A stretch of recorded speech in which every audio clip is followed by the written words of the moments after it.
My dear brothers and sisters in Christ. A few weeks ago, someone left a comment under one of my YouTube homilies.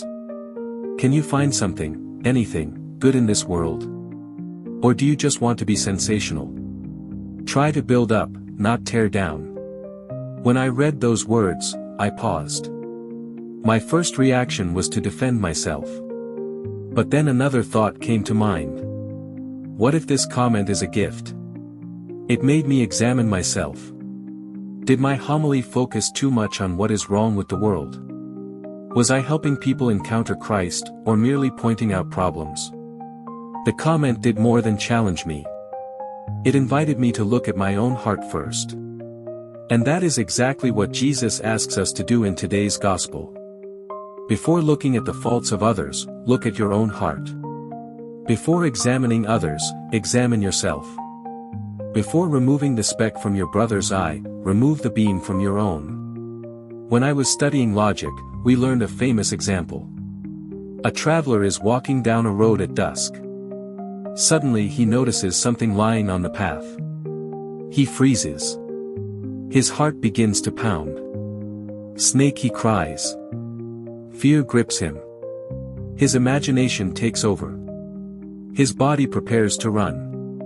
But when he gathers the courage to come closer, he discovers something surprising. It is not a snake. It is only a rope. The snake never existed. Yet the fear was real. The reaction was real. The judgment was real. What was the problem? Not the rope. The perception. He saw a rope and interpreted it as a snake. Brothers and sisters, how often do we do the same thing with people? We see one action and assume bad intentions. We hear one rumor and think we know the whole story. We notice one weakness and define an entire person by it. We see a rope and think it is a snake. We see a person and think we know their heart. But only God knows the heart. That is why Jesus says, "Do not judge, so that you may not be judged." This is one of the most quoted verses in the Bible, and one of the most misunderstood. Jesus is not saying that we should never distinguish right from wrong. He is not saying that sin does not matter. He is not saying that we should never help another person overcome a fault. In fact, at the end of today's gospel, he says, "First remove the wooden beam from your eye, then you will see clearly to remove the speck from your brother's eye." Notice carefully. Jesus does not say, ignore the speck. He says, first remove the beam. Correction is not forbidden. Hypocrisy is. Discernment is necessary. Self-righteousness is dangerous. There is a great difference between the two. Discernment asks, what is right? Condemnation asks, what kind of person is this? Discernment seeks truth. Condemnation claims God's place. And that is where we get into trouble. The truth is that we know far less than we think we know. There is a story about a woman traveling on a train. Across from her sat a father with several children. They were noisy, restless, and disturbing everyone around them. The father sat quietly and seemed to do nothing. Finally, irritated, the woman said, "Sir, can't you control your children?" The man slowly lifted his head and replied, "I'm sorry. We are coming from the hospital. Their mother died an hour ago.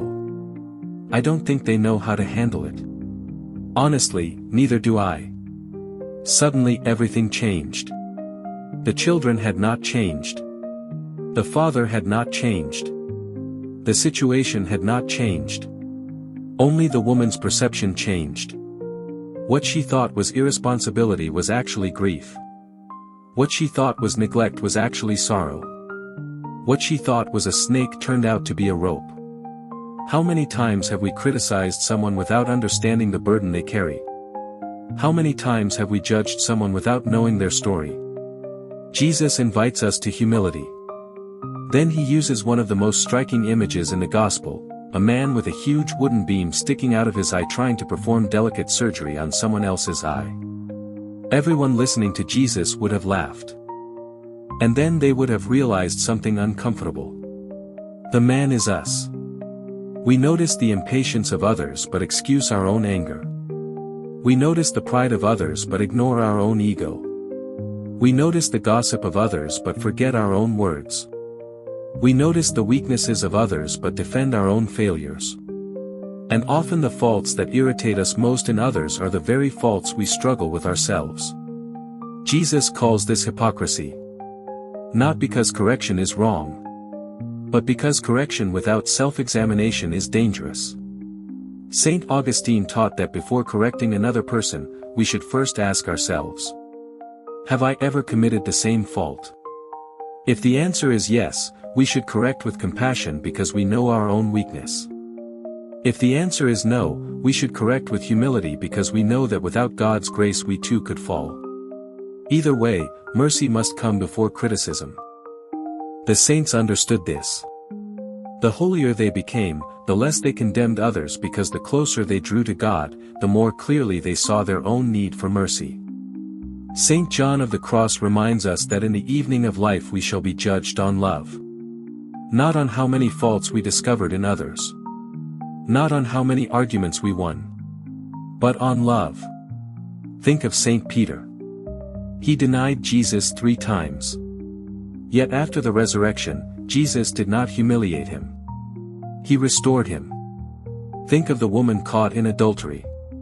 Jesus did not approve of her sin. But neither did he destroy her dignity. He said, "Neither do I condemn you. Go, and sin no more." Truth and mercy walk together. That is the Christian way. My brothers and sisters, social media has made judging easier than ever.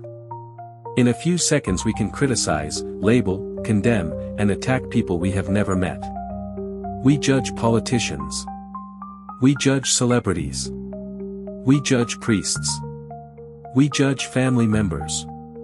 We judge neighbors.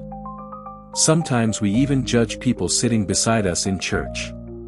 Yet Jesus asks us today, what about your own heart? What about the beam in your own eye? The Christian life does not begin with examining everyone else. It begins with examining ourselves. That is why every Mass begins with the penitential act. Before we approach the altar, we say, I confess to Almighty God. We do not say, I confess the sins of my neighbor. Or, I confess the faults of society. We confess our own sins. Conversion begins with personal honesty. The good news is that today's gospel is not about guilt. It is about healing. Jesus says, first remove the wooden beam from your eye, then you will see clearly. Notice the promise. Then you will see clearly. The goal is not blindness. The goal is clear vision. Jesus wants to remove the pride that distorts our sight. The prejudice that clouds our judgment. The resentment that poisons our relationships. The self-righteousness that keeps us from loving others. Only then can we truly help our brothers and sisters, not as judges, but as fellow sinners saved by grace, not with superiority, but with humility, not with condemnation, but with compassion. So today let us ask ourselves, whom have I judged unfairly? Where have I mistaken a rope for a snake? Where have I mistaken a brother or sister for an enemy? What beam is Jesus asking me to remove from my own life? Let us bring these questions before the Lord. Lord Jesus, remove the beam from my eyes. Purify my vision. Heal my heart. Help me to see others not through the darkness of suspicion, pride, prejudice, and wounded memories, but through the light of your mercy. Teach me to examine myself before I examine others, to seek my own conversion before criticizing others, and to love as you have loved me. For when we stop judging and start loving, we begin to see people as God sees them. And that is the beginning of true holiness. Amen.